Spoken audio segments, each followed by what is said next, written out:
In your testimony, you referred to private military companies that Russia relies on to undermine other nations' sovereignty. To the extent possible in this open setting, can you share your perspective on the relationship between the Wagner Group and the Russian forces at the operational level?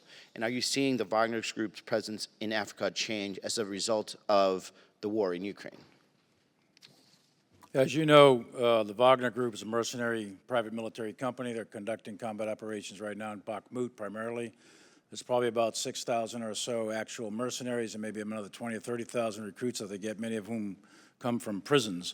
And they are suffering an enormous amount of casualties in the Bakhmut area. The Ukrainians are inflicting a lot of death and destruction on these guys. In addition to Bakhmut and Ukraine, Wagner Group is in many, many other places, most notably in West Africa, where they essentially have taken over a country. And they've pushed out the French out of, I think it was Mali, and some other places. So the Wagner Group's a very aggressive group. It's led by a very ruthless guy, Prigozhin. He purports to be a businessman, but he's got an incredible criminal background behind him. So this is a dangerous group. They're quite large, they're quite powerful, and they have at least reach throughout parts of Europe and into Africa and maybe some parts of the Middle East. We ran into them in the Middle East a couple of years ago in Syria, about a battalion-sized force that was attacking one of our positions, and we destroyed that force. So they are there, they're aggressive, most of them are former Russian soldiers of one kind or another. A lot of internationals work with them as well. So very dangerous group, long reach, very wealthy, very rich, and they are probably very disruptive internal to Russian society. Chairman Milley, with respect to Bakhmut, which you mentioned earlier, it appears that Russia is still unable to accomplish core strategic objectives. It is frankly remarkable to me that Bakhmut still stands and is still owned by the Ukrainians. Do you share the perspective that the failure of Russia after going all out to capture this town is indicative of the fact that we're still facing, that the Ukrainians rather are still facing the same deeply incompetent military that they were facing last year? Or is this a special brand of incompetence that we're seeing with respect to this particular military effort? I think the Russians are struggling in a big way with command and control, logistics, sustainment, basic tactical doctrine, but also training. These forces are very undertrained. They're essentially doing frontal assaults into machine gun positions, et cetera, and they're getting slaughtered. The Russian troops are. The Ukrainians are doing a very effective area defense that is proven to be very costly to the Russians. For about the last 20, 21 days, the Russians have not made any progress whatsoever in and around Bakhmut. So it's a slaughter fest for the Russians.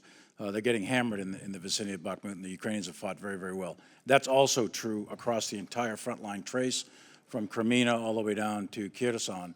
The Ukrainians have fought a remarkable defensive fight, and the Russians have not achieved their strategic objectives. Do you see the Russian objectives with respect to Bakhmut as being part of their offensive, or would you say this is a special effort and the broader offensive has yet to begin? No, I think it's the latter. I think I think the Russian offensive, if you will, began some time ago, and it has had fits and starts, and it has not achieved the momentum and success that they expected it to achieve. If I could ask you a broader question, which you may not be able to answer. If we had never supported the Ukrainians at all, would Russia have conquered Ukraine by now? I think without Western support, first of all, I think the Ukrainian people, their will is indomitable. These are the same people, they're the sons and grandsons of the folks who fought Stalin and Zhukov for 10 years from 1945 to 1955. So the Ukrainians are not going to be easily conquered no matter what. If they're fighting with pitchforks and spears, they're going to fight back. But having said that, they would have probably lost considerably more ground without Western assistance. There's no question in my mind about that. So I think Western assistance has been critical to the Ukrainians being able to defend themselves.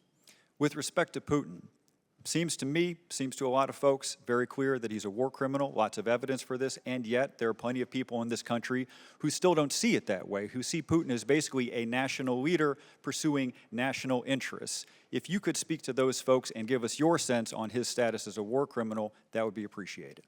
I think the war itself is illegal. It undermines one of the first principles that were established after World War II that underwrites the so-called rules-based international order that is part of the United Nations, for example, which is wars of aggression, which are unprovoked, not in the cause of defense, where large countries then use their military force to attack smaller countries, not in the defense of their own nation. And Ukraine presented no military threat whatsoever to Russia, and yet he lined up 170, 100, or 200,000 troops, multiple divisions, multiple acts of advance, and he conducted a major league war of aggression. A war of aggression in and of itself is a war crime. And then, of course, you've got the actual war crimes in many of the cities and towns. When you bomb and shell civilian cities, when you bomb and shell civilian infrastructure, when you're killing kids and women and children, all of that is war crimes, and their units, their unit commanders, all the way up the chain are committing war crimes. The Russian forces are, and it's a tragic unfolding of events, but it's true. There's a lot of war crimes being committed by the Russian forces in Ukraine. Putin has, clearly made some of the most outrageous miscalculations of any leader in modern times. He miscalculated the will and commitment of the Ukrainian people. He made a major miscalculation in not understanding the leadership of the U.S. and the commitment of the U.S. to lead. And he made another miscalculation in not understanding how our allies, our transatlantic allies in particular, but even our global allies, even beyond NATO, how they're banded together so coherently and strongly under this leadership.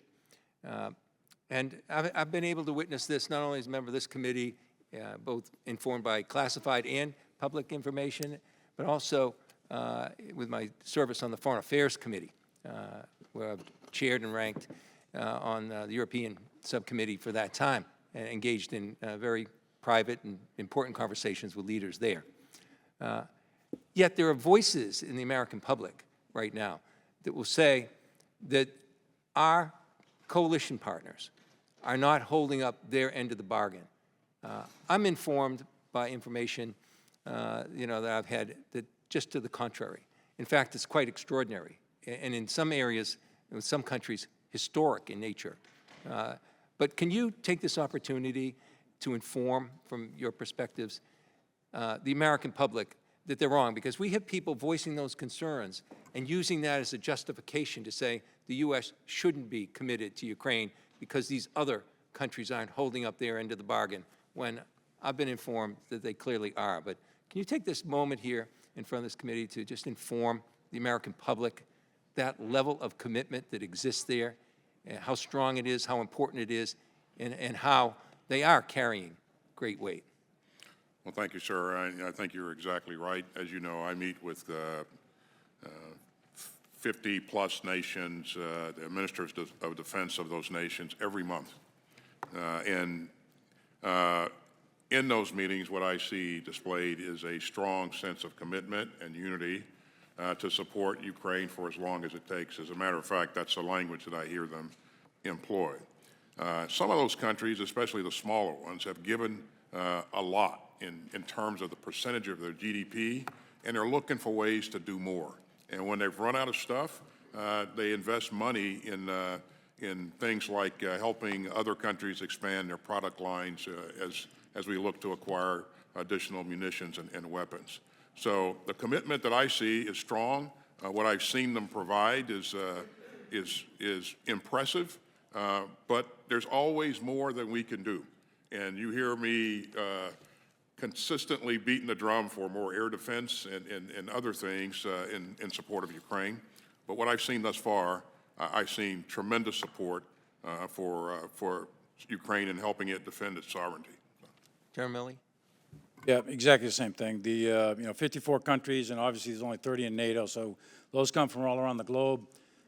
Britain, France, Germany, Finland, Norway, Sweden, Estonia, Latvia, Poland, these countries are, Romania, these countries are pouring their heart and soul in this, and they realize that this threat is proximate to them. So they, you look at Poland, how many refugees they've taken, look how many tanks they've done, or they've provided, how many BMPs they've provided, all the training that they've done, and they are a major throughput for all the logistics, and it's not without risk. So these countries are putting in as one team, and they understand the threat that's facing them.